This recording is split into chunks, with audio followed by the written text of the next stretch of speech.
Hello, everyone. Welcome to episode 67 of the Parenting Autism Podcast. You can reach us on the web at www.parentingautismshow.com, and you can also reach us by email at parentingautism@att.net. This is episode 67 again, and I probably said it again. And that's okay, because we have COVID brain. COVID brain, yes. Hi, Sandy. Hey, honey. This episode is going to be about us recovering from COVID, as we're right now on the tail end of it. Yeah, the COVID experience that has come to our home. And the last time we did a podcast, we recorded 2 weeks ago Saturday. Yep. Apparently we had it then, and we had absolutely no idea. And for our version of this, Sunday morning I went to wake up Bryce to get ready for church. I gave him a kiss and he felt warm, and I thought, that's weird. I took his temperature and it was like 99.2. I'm like, oh, well, I can't take him to church because they have a policy at our church for childcare. If it's over 99.1, they don't want you to bring your child in. And I would respect that, right? Because you just never know what they're carrying. Mm-hmm. Never thought COVID, just thought Bryce has this occasionally. He'll have it and it'll come and it'll go and it's not a big deal. So I sent a note to his buddy, what do I want to say? At the church, he has the buddy ministry that we talk about. So I sent a note to Miss Lisa to let her know that Bryce wouldn't be coming. And she even said, thank you for being extra cautious. And I'm like, oh, you're welcome.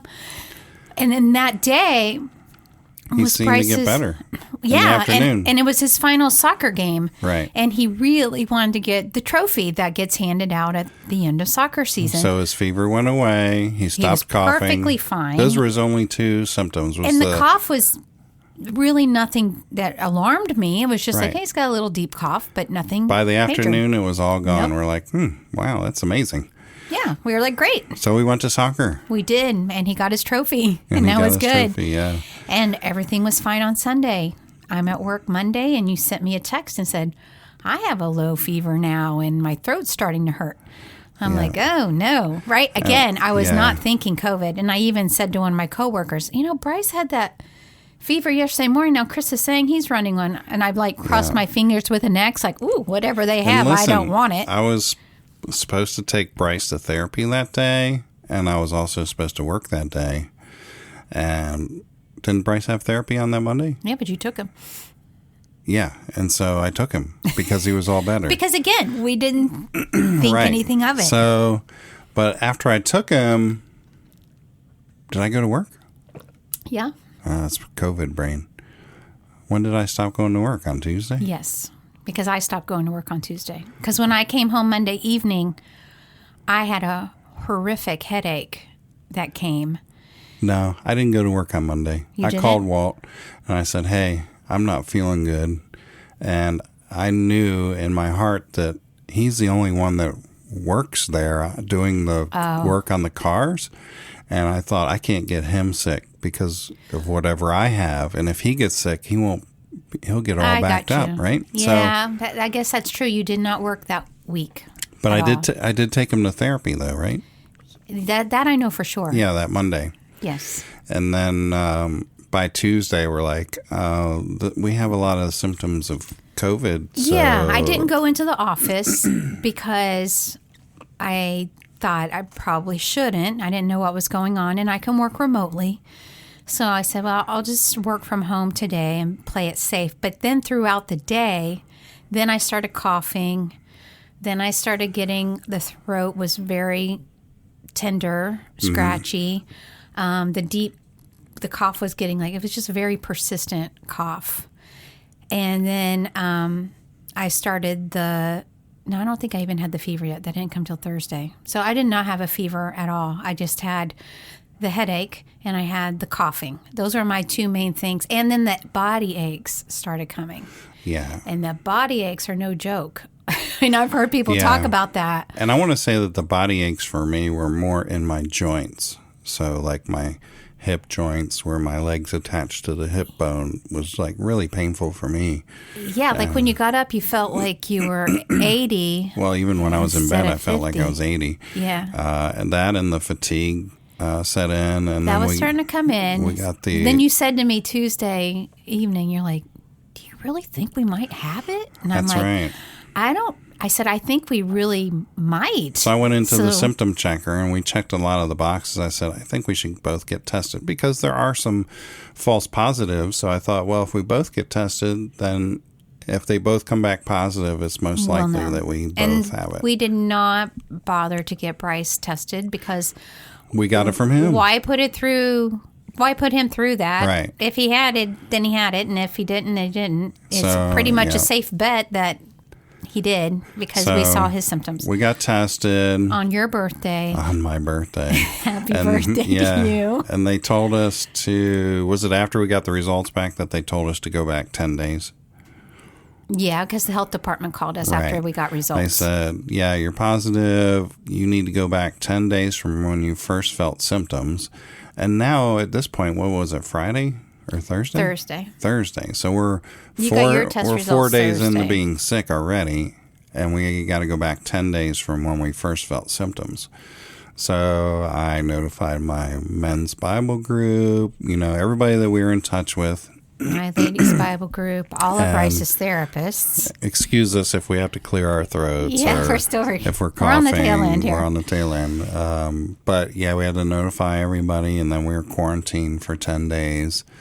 And they told us that at the end of 10 days, it's no longer transmittable as long as we're feeling slightly better. So I'm like, okay. And, it really depends on who you talk to, what answer you get. You have to be over all your symptoms before you can't transmit it. Or, it's all a mix-up. So anyway, here we are a couple of weeks later, and we're getting over it. Yeah. So. Well, honestly, we're only doing this podcast because we haven't been on here. Mm-hmm. And we really wanted to share our experience. So I think there should be more details. And oh, yeah. Let's go over. I just wanted to tell everybody that those were our main symptoms. The running nose, the cough. Well, we didn't even talk about that. Oh, the fatigue. Right? So you kind of blew through there from Wednesday to a whole other week and a half that we've been enduring. I'm rewinding just for you back to Thursday. Appreciate that. Okay. So Thursday came and voila, that was when it kicked in. It was a wallop. Actually, yeah. And I described Thursday as the worst day of a head cold that you could have for me. And I think you got it the same time. We were kind of right at the same pace. And really, really bad head filled the pressure and the headache. Yeah. And I felt bad for you because you already struggle with sinus issues. Mm-hmm. So we knew for you, I did not know this was one of the symptoms. I'd heard people describe it as hay fever and like you have a cold. Well, this is more than a cold. It was not pleasant at all for us. And everybody's different. So I'm just describing our experience. And then we worried about me because I have a history of bronchitis. Yeah. And so we were very concerned that it could go into affect my breathing. Yeah. That was a real legit concern. So we were monitoring my oxygen and making sure that everything was okay there. And I had no issues with breathing. I'm very grateful for that. That was a specific prayer. And we did not get high fevers. The highest was 100.9 for me. Right. The problem with me was my fever came on that Thursday, and it stayed for 9 days. Yeah. So I couldn't kick the fever. And because I had the fever, and it would run anywhere from 99 to a high 100, it just tapped me dry of any kind of energy at all. And then it settled. You were saying you felt it in your joints. I felt it in my bone, in my tailbone. It felt like there was a knife in there, and I had to get up in the middle of the night and get a heating pad and pop some ibuprofen to even try to get back to sleep and then stay on that. And it came for 2 different nights in a row. It settled right into that bone. And that was the weirdest thing. Yeah. But it really, really hurt. That was the most pain that I had. That was probably the most misery. Ibuprofen helped my joint pain. But I knew that once the stuff went into my head, like a sinus infection, I knew that was a 2 to 3 week curse on me. So so you're still I'm still dealing with stuffy that. with that. But the abdominal pain also came. Did you get the abdominal pain? A little bit, not as bad as you. Yeah. But yes, there was one day that I really felt that too. Just below the stomach, under the belly button type stuff. You know, that tender sharp, to the touch. Ooh. Sharp pain there. It was really weird. It was really weird. It was like, and then the taste and smell. We did not lose smell completely. I would say it became faint at one point, but not for very long. And then the taste, it faded for me, but then it came back and everything tasted like metal for like 2 days. It was awful.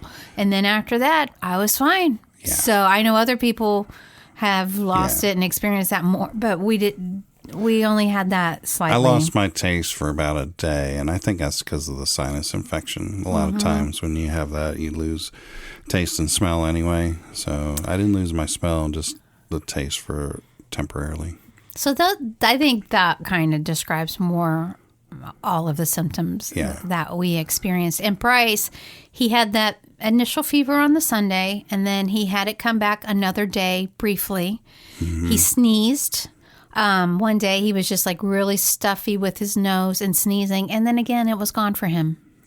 He never had fatigue. Oh, no. He had plenty of energy.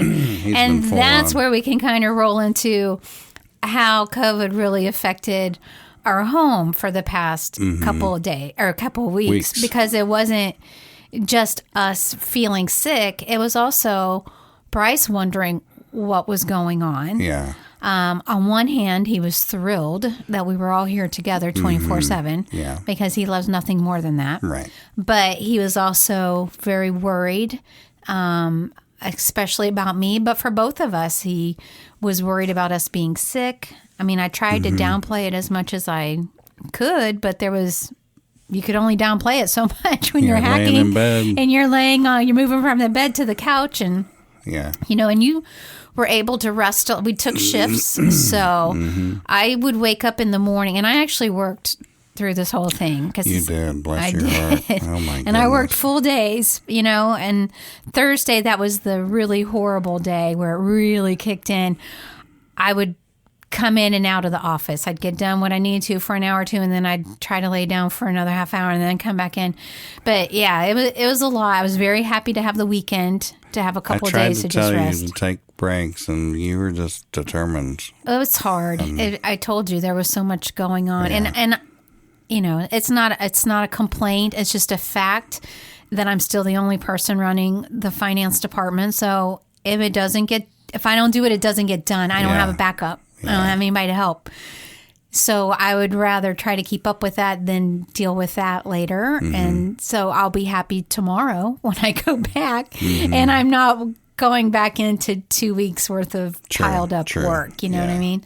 But having said that, it was very nice being at home because I did have that flexibility, and I would wake up with a good window. So while I had my good window, I could go and get some stuff done. And Bryce was so good about just sitting near me and making, he knew what to do and what not to do. And it was really great. I'd get him fed, and you could stay in bed as long as you needed to stay in bed. And you did, which was great because then you could get up.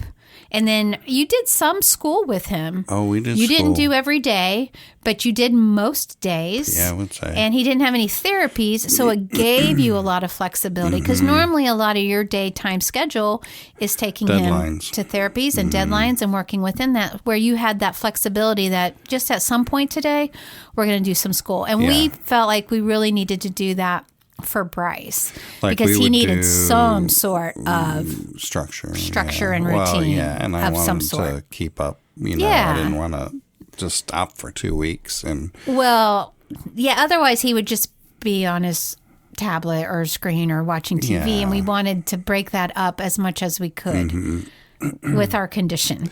Yeah, so we'd start school, then I'd probably get worn out. I'd have to lay down, and then we came back. Then you'd come back for another subject. School, yeah. And then we'd figure out what we're doing for dinner, and then watch a show. And for dinner, we were really blessed that we had some people that provided food for us. Yeah, brought us meals. And so we didn't have to think very much about it. It was just a matter of choosing what was there. So it made it so much easier to not have to cook. And nobody had to cook. And, of course, we couldn't go out. So that was – and you didn't feel like going out. And then you certainly didn't want to take your junk out into the world. Right. And a couple of days I went in the backyard and I just sat in the sun. Yeah, I thought that was great that you did that. Like I needed to do that, get some vitamin D. But, yeah. So, speaking of vitamins and stuff, we were taking vitamins, still are, but the doctor said, there's nothing really we can prescribe you unless you go to the hospital. And then, if your breathing's really bad, you go to the hospital and then they can get you on whatever antibiotics for that. Yeah, so one night, my fever, I don't know what it was, but I really wasn't feeling good. Oh, I know. It must have been my heartburn, because I have really bad heartburn, but I hadn't been experiencing that. And so I started feeling this pressure on my chest. And your heart rate was up. And my heart rate was up. And the pressure, it was there for a couple hours. And that's one of the warnings. They say, if you feel pressure on your chest, you need to go to the hospital. So I really didn't want to go to the ER. So I was like, oh, man. I think you were being a little paranoid. I was. And I said, maybe paranoia is a symptom. But I said to you, I don't want to panic or anything, but I've been feeling some pressure for probably a couple hours now, and it's not letting up. So I went and I took another purple pill for my Nexium that I take. And I thought, and all I had was some soup that someone had made for us. So I thought, I didn't eat anything that should be giving me heartburn. But what is this? So I mentioned earlier that we have the thing that goes on your finger that reads your oxygen level. So I went and took my temperature, and my temperature was had gone up. It was 100.5. And so I'm like, my temperature's up. Let me take my oxygen. I take my oxygen, and I do not know why this happened, but it fluked, and it was 84. Okay. And it's normally 98, 99. So when it hits 84, it starts going beep, beep. You came out of the bedroom with it beeping. And I'm why does it go? What is going on? And you're like, your jaw's on the floor. You're like, I think I might need to go to the hospital. I'm like, what's going on? And beep, beep, beep. I'm like, you're showing me. My blood oxygen's 84. My temperature went up to 100.4. I said, let me try that thing. And I was like 98. Yeah. So I give it back to you. I said, okay, try it again. And yours was back at 98. Yeah. I said, I've heard you worse than this in your chest. And it's true. I've heard you worse. So just think about it, before you commit to whatever they're going to do to you. I already got dressed. I even put on my bra and I had on my tennis shoes. I was like, okay, if I have to go to the ER, I will. Right. And I sat there for probably another hour. And then I thought, and of course, in your mind, you're kind of praying, but it's kind of like, what should I do? I don't want to overreact. I mean, the last thing I really want to do. But you got COVID, and people die from COVID, Well, and I just had someone that was a coworker of mine that I was going to be going to his funeral service, 38 years old, went to the ER on Thursday and died on Sunday. Yeah. So it was very fresh in my mind, and it was right here in the town where we live. Right. So I had to cancel plans to go to his funeral because I had COVID. Yeah. So I think the paranoia was a little higher maybe than it normally would be. Yeah. But you started feeling better. After an hour, I took that pill, and honestly, I had 2 really good belches. and it got that out. And I'm like, man, it really must have been heartburn that was just built in there. Some people are probably asking, well, where'd you get it from? Well, we have no idea because we've been in contact with so many people and been so many places. It could have been anywhere. But we didn't. And I'll say for myself that I have been a little more lax with the sanitizing, True. I'm still washing my hands, but After the grocery store, I wasn't putting the sanitizer on anymore. I just slipped my mind to get the wipe out of the grocery store and wipe the cart down. People are walking around without their masks. The rate of infection is going down. So I guess subconsciously I felt a little safer. But when we developed symptoms, I went to our county website. Excuse me. And come to find out, our zip code in our county is the highest rate of infection, right? And it was like more than double the other counties. And I'm like, oh, well, a lot of people around here are getting sick. It must be being transmitted somehow. But so in the end, we don't know. We didn't do anything that would be an obvious point to it. Like we didn't go to a party, a graduation party. Even at church, it had been more than a week since we had been at church because we didn't go that Sunday. So I really don't think it was from there. And nobody we know was sick. Nobody we know, but our caregiver, our dear friend Missy, who takes care of Bryce for us, she had come over on Saturday to watch Bryce so we could go out. And actually, she was here while we did the podcast last time. She stayed for that.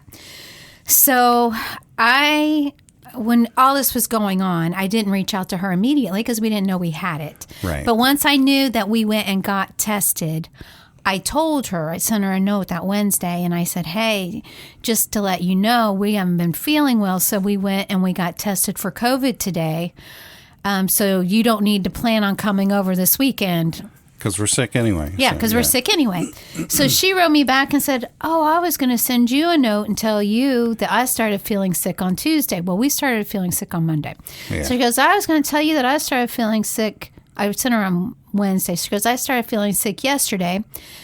I was going to let you know that I wasn't going to come. I think I have strep throat. I can see white spots on my tonsils, whatever. She said she saw it. So she self-diagnosed herself. She did a telehealth call and asked them to prescribe her an antibiotic for strep. And that's what she was starting. And now she's so thankful. And she goes, first we thought she was going to be mad at us, but honestly, we had no idea, of course. Well, you wrote her back the next day or whatever when we got our results. Well, I did. And then she's like, OMG, like 5 exclamation points, And it's extra sad and bad because her husband was just diagnosed with cancer. Yes. So he's going through treatments. Yeah. And so once he heard that we had COVID, I'm like, she went right away and got tested. Same day, that night, and she did a rapid test, and it came back that she had it. And then they did a mail-away test, and of course it came back that she had it. Quarantine. So she has a camper out in their driveway, and that she got quarantined to the camper. We told her she could come here, but she wanted to be near him. Yeah. So we're like, we hope Mike isn't mad at us. I know, like we had no idea. That's the thing; you don't have an idea that you're carrying it until you get the symptoms. And then even when you get the symptoms, then we started staying away. But, right. But even when you get the symptoms at first, low-grade fever and a cough. Oh, I'm getting a cold. Yeah. That's the first thing you think of, until the next day, and then you're like, oh, maybe this doesn't feel like a cold. It did feel different. I did say on Tuesday. Then we're like, okay, let's cancel the rest of the week, everything we got going on. We did. Yeah. And we're glad that we did. So we're glad that actually Missy thanked us for letting her know, which of course we would, that we had tested, because she would have continued to treat herself for strep that she didn't have. Right. And when she actually went to a doctor, she went to the walk-in clinic to get her rapid test where we drove through a CVS drive-through. Yeah. She went in and saw a doctor who listened to her chest, and there was some rattling in her chest, and they actually gave her an antibiotic because she had something more going on with her. Yeah. So see, God worked it out serious, that really that she found out through us and that she went and got that tested. Yeah. So that's been kind of crazy. She's all better now. We're happy to report. And she was able to take her road trip that she was scheduled to take. We're on the tail end of it. I put myself in quarantine a couple of extra days. We were supposed to go to a graduation party. I did not feel comfortable taking when I'm still running the low-grade fever. Right. Even if the health department says it's 10 days, you have to listen to your own body and make your own wise judgments. And I stayed home yesterday from church again. And then today, I really woke up feeling like, okay, I'm on the flip side of this. My parents have both been vaccinated. So I really was. And we saw Mom that Saturday before too. So thankfully, her vaccine did work because she would have certainly gotten it. I mean, we hugged her and that exposed her, but we were able to visit them today, which was nice. So last Sunday, sorry, I got a little phlegm. We always do a puppet show with Bryce on Sundays, which we've talked about. And so I wanted to keep things as much routine for him as possible, but I did not feel well last Sunday at all. So I told him I got the puppets out, and then I just said, "Hi, we know that there's COVID in this house, so we can only be here for 5 minutes. That's all we can do today because we don't want to get sick." Yeah. And he's like, "Oh, I don't want you to get sick." Like he was so compassionate to the puppets.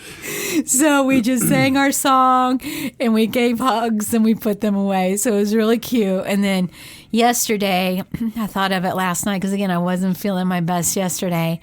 And so I asked him last night, "Do you want to do puppets tonight, or do you want to take them and do them with Mamaw tomorrow?" Because Bryce is pretty particular that if it's on a certain day of the week, then you have to do it on that day of the week. But he wanted to do them today with Mamaw. So we did, and that worked out really well. But that also reminds me about your birthday. So your birthday was that Wednesday that we went and got tested, and we did not feel like, well, we knew at that point we really can't go shopping and all of that. Oh, yeah. And we didn't have ingredients to make your birthday cake like we had planned. And I had scheduled to take Wednesday off for us to go have a fun family day that's right. together. We were planning on that. So that got changed. And we didn't have a special meal for you. None of that, because we were going to be out and about. Yeah. So Bryce was really upset. He was a little sad. That you were not going to have a cake and that you weren't going to have people here and that we weren't going to have a party to sing happy birthday to you. And so I tried to explain to him, it's okay. When we feel better, we can do that. But he wasn't having We just can't. that. I go, it doesn't have to be on the 19th. It can be because he was stuck. He's like, we have to do it today. We have to do it today. It's his birthday. Then we have to wait another year. We can't do it till another year. He did sing me happy birthday, though. He did. Yeah, I know. That was nice. So he was, that bothered him for a few days. Yeah. And then I said to him, I don't know, maybe like the next week, so it been last week, I said, we can still celebrate Daddy's birthday. We'll just do it on a different day of the calendar, and that's okay. He's like, no, it's not okay. We have to do it next year. So I said, all right, so you want to do a party for Daddy next year? And he said, yes, he wants to do a party for you next year. So I said, how many people do you want? He goes, maybe like 500. And I said, okay, well, Daddy does not like crowds, so I'm thinking more like 5. Yeah, maybe. Tops. That's funny. I forgot to tell you that, but he wants to plan a big bash for you for next year. That's funny. But we got my birthday coming up, so we'll try to make up for it. We'll celebrate 2 birthdays on yours. Exactly. Your birthday month. Yep. Kind of went into the crapper. Yeah. Poor Today's Bryce, the last day. He didn't get to go to equine therapy the whole month of May, and now they're done for the summer. So, but they told us that they'll meet up with us at some point. So he missed the ending. first 2 weeks because the ranch had to close for unexpected reasons, and then we got COVID. Yeah, and he had to miss 2 weeks because of that. So anyway, let's switch topics off of that, and let's talk about our contest winner. Who's our contest winner for the magnetic calendar? I didn't write it down. You didn't write it down. You're fired. You're fired.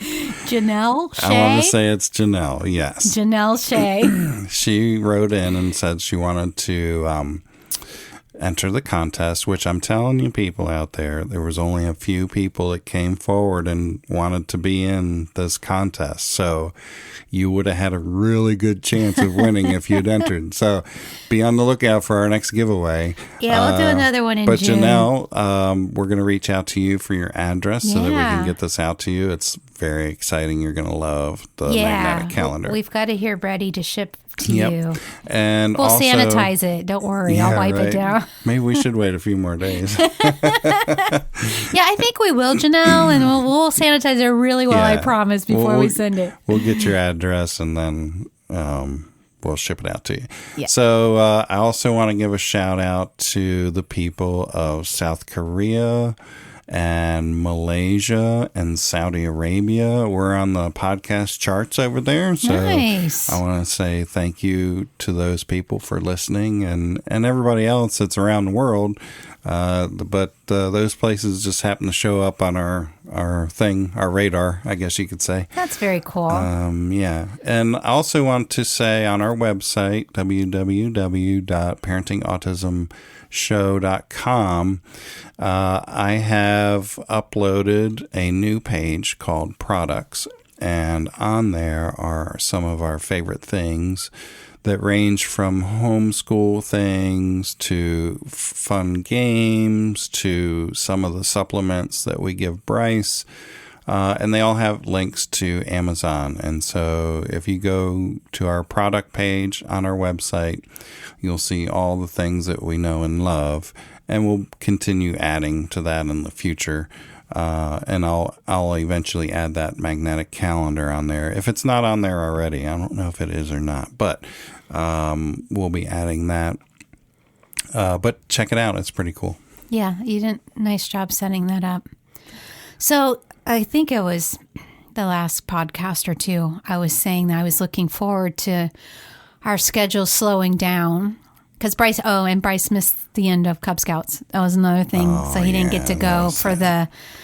That reminds me, I need to get in touch with our leader to pick up his badge. Yeah, because they had the last camp out where he would get promoted from lion to tiger. Advancement, yeah. Thankfully, he wasn't really aware of that, so he doesn't know that he missed out on that. But he would have loved But he would have loved that, for sure, because he loves anything where there's prizes and rewards and trophies and stuff. But yeah, I was going with somewhere with that. Oh, because I was saying that I wanted time to slow down a little bit. I felt like we were back on the rabbit race where every night something was going on, and then God said, "Okay, I'll slow you down." And he did. And that's a good thing. I mean, I have to be honest that probably for the first 9 to 10 days of this whole thing, my head was so clouded that it was hard to even really think about. By the time I got finished with work, I was toast and wiped out. And I really was not in the mood to read anything, because normally I'm one who will be reading my books or journaling, or, it was hard. I was still reading my Bible a little bit, but it was hard to think, to be honest.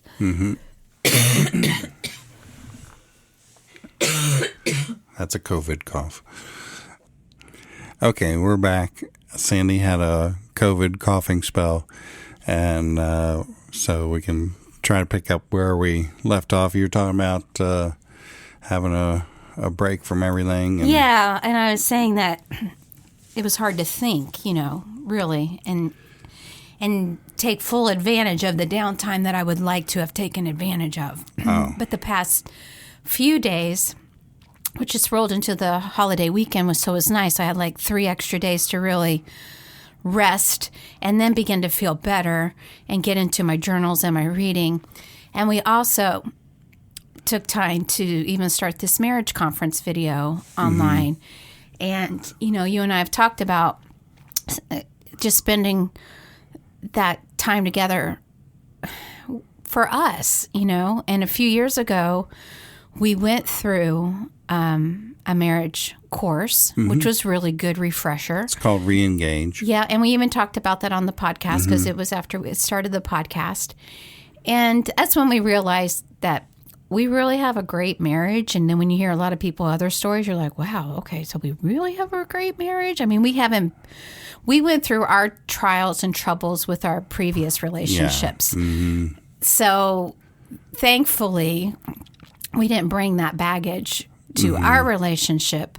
I think God gave us both a lot of healing and solidified our relationship with Him, which is what has helped make our relationship so solid. Because when you hear other couples talk, it's because they have their own insecurities, or they don't have. They're looking for what they're finding should be finding in God. They're trying to find in their spouse, and you're never going to find it in your spouse. So I think once we learned that lesson, then that was good. Yeah. And for us to be able to continue to work on our marriage and just, when I say work on it, it does take work. And I think sometimes you can think, oh, our marriage is good and it's okay. But there's still a lot of storms that come through our house in the form of with the autism in itself and working on that together. And there's mountains and valleys. There's mountains and there's valleys. And I think we're going to do another podcast maybe even on, marriage. I know that we did one previously, but we've learned even so much since then that we could continue. Well, that's what I was going to say. The blessing of this, I feel like, is that it's given us a time to actually sit and talk with each other without microphones in front of us. Because so often, this is when we get to talk. Right. And the other night, we were able to sit and have a really heartfelt conversation. And even, talking about Bryce and then talking about us and talking about life and what are our goals. Yeah. And I was saying, I just feel like, it's important that we have shared goals, that we don't just wake up and exist every day, but we know that what we're doing, we're working toward the same thing. And we were talking about those goals, and we were talking about how we want to be generous and kind and serving other people and other families, and how can we do that? And, during this COVID experience, we did have some people who loved on us. And there were some people that offered, and offering is great, but I think I always fell into the category of offering more than actually doing, unless the person said yes, and then of course I would. But I had a couple people that they didn't take the no as an answer. It just, okay, what do you want? You want from this place or that place? And I thought, wow, okay, I kind of like that approach, because you get it done, and we're so grateful for it. And another friend didn't even tell me. She just said, there's going to be groceries coming to your house. I ordered you, some stuff you need to have. I'm like, well, thank you. On one hand, we felt like we were set. We didn't need anything. We had food. Right. We were okay for the 10 days or whatever, but we didn't realize how much of a blessing it would be for us to receive and for them to give. You don't want to block their giving blessing. Right. But it was a blessing for us. I was telling you that the chicken meal was just great. It felt like a home-cooked meal that somebody brought us, and it was just the perfect thing at the perfect time. I was exhausted. I didn't feel like making dinner, and they brought us a meal, and that was totally awesome. And then somebody else brought us all of the groceries and soups and flours even. And that was a blessing too, because we were able to make meals from that, and it just really helped out, and we felt the love. We felt the love, and I told you, if we didn't learn lessons from this whole experience, then shame on us, because there's always something to learn. And I felt like we both did when we started talking about it. We want to be the pushy blessing people. We want to be the ones that don't take no for an answer, and don't just say, let me know if I can do something. Right. Because we mean well, and we know that is there anything I can do for you? Other people like us that say that we know that they would be there in a heartbeat if we said, you know what, yes, we do need something. And I actually told one and a lot of people person, reached out to us you can like bring that. me soup, because I needed it. Yep. And she did, and that was great. Yes, she made homemade soup for us, and that was delicious. So it was just a really good building block for us. Yes. And what excites me more is that I've really been feeling like we need to have this time that we could talk, which we finally got.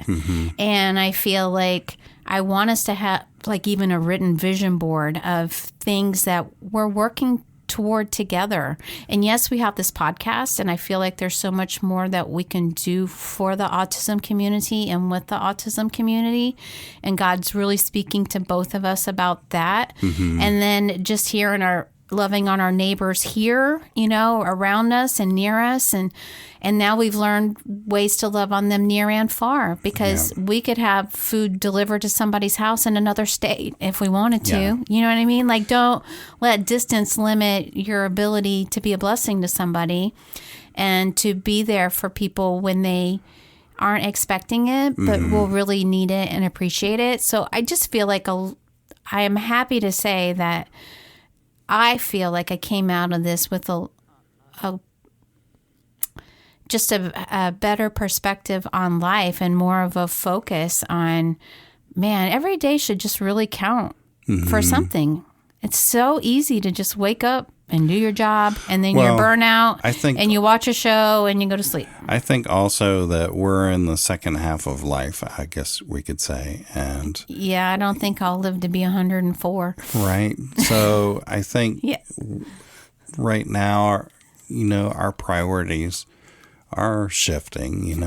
It's maybe before in our 20s, I didn't know the Lord in my 20s, and it was more about me, more about making more money, getting more stuff. And, as you get older, you learn that stuff really doesn't matter. Stuff doesn't make you happy. We find our happiness in the Lord, and we find our happiness in giving back. That's really, they always say you can't take your stuff with you. True. And it's true. It's better. When I turned 40, my brother shared a book with me called Halftime. And, at that point, a lot of people live past 80 now, but it was kind of like when you're at 40, you're almost approaching that halftime point of your life, was the concept of it. And so what are you going to do with your life going forward? And I definitely feel that now that I'm in my 50s. And I do feel like each decade kind of takes you in a different place in life and a different perspective.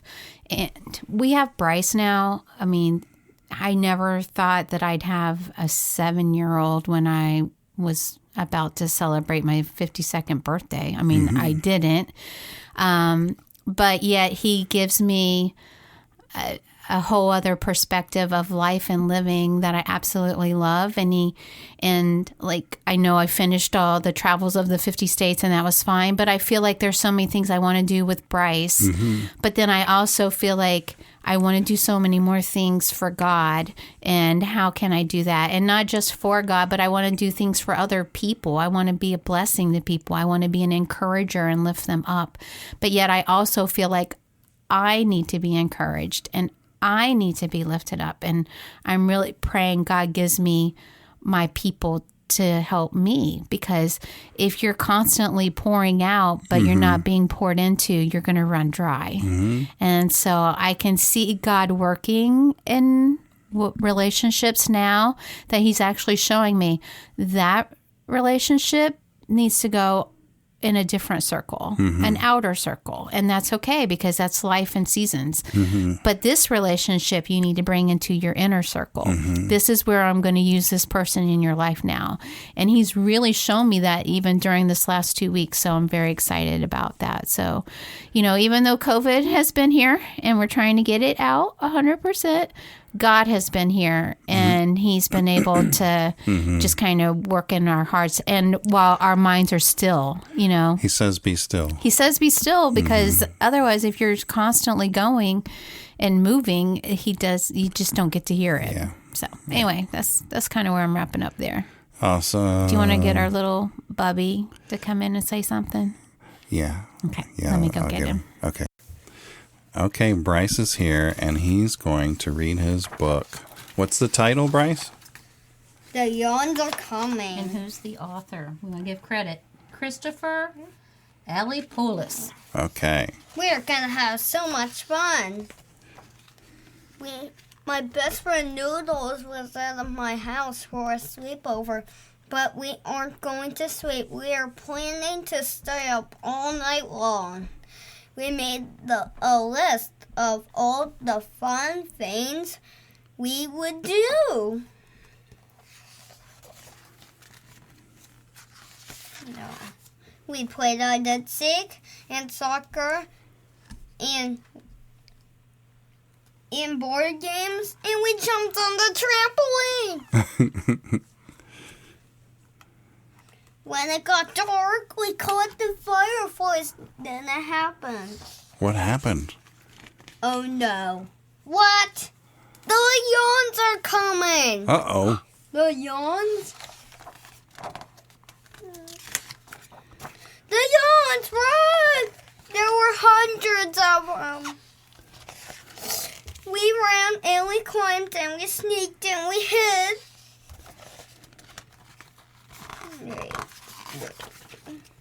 But there was no use. The yawns caught us.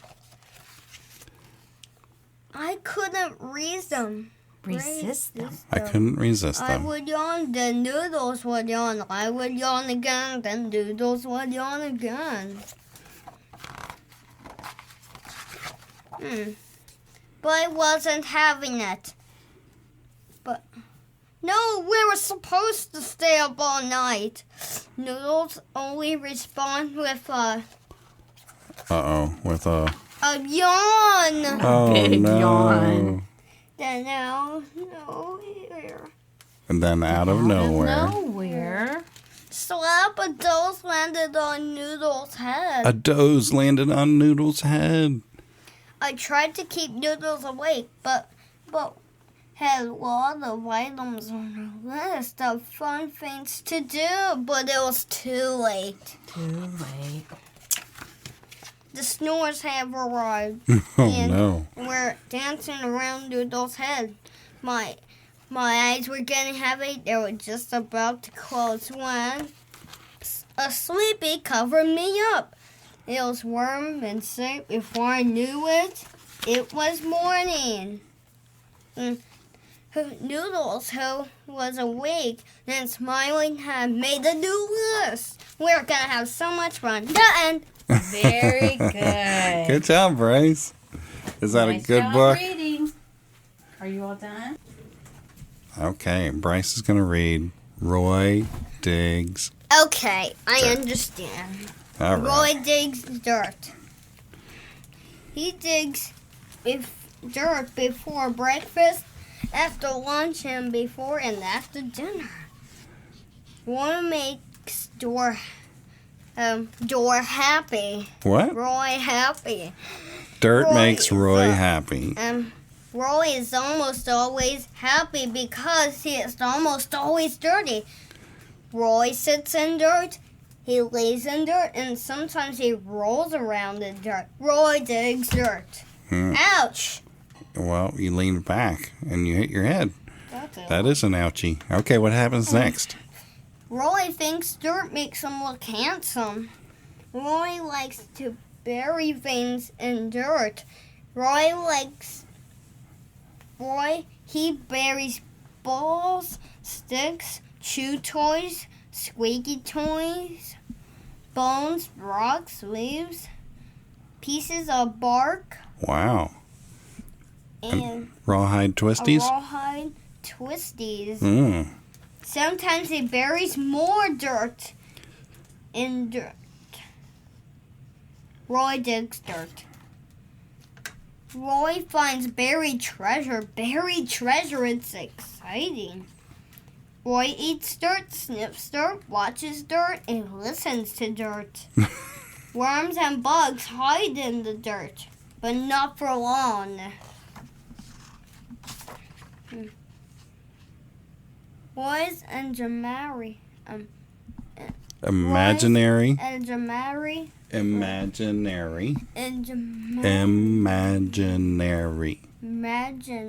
There you go. Friend lives in the dirt, too.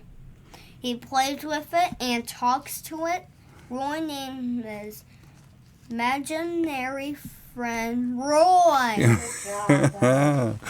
Wow. The only bad thing is about dirt is ants. Roy does not dig ants. When it rains, Roy digs mud. Mud might be even better than dirt. Mud is like dirt and gravy. Wow, dirt gravy. Roy does not dig baths. Baths are the opposite of dirt. Right, he doesn't like to be clean. when there isn't any dirt, Roy digs rugs. He digs blankets when he's in bed.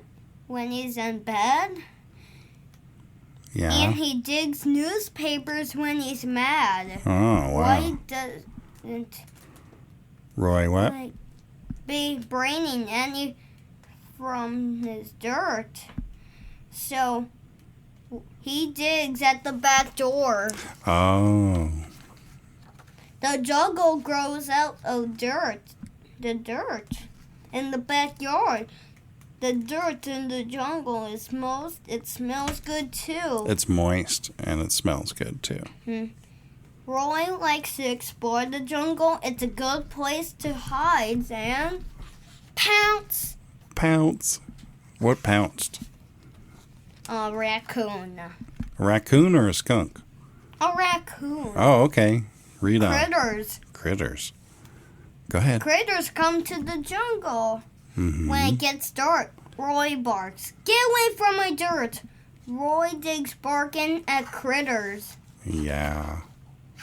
Tonight, there's a skunk in the jungle. Uh-oh. Now Roy is dirty and stinky. Oh, no. I imagine Roy hits baths. He hates baths. At night, Roy digs in his sleep. Yep. Every morning, he runs outside to see if his dirt is still there. But if it's the same dirt, but it seems brand new to Roy. Yep, it's the same dirt, but it seems brand new. The whole world is built on top of dirt. Roy digs a world. The end. Hey, great job reading. Bye. All right. Hey, go Bye. watch plays. Okay, bye. I got watch race. Okay. Please. Thanks for listening, everyone.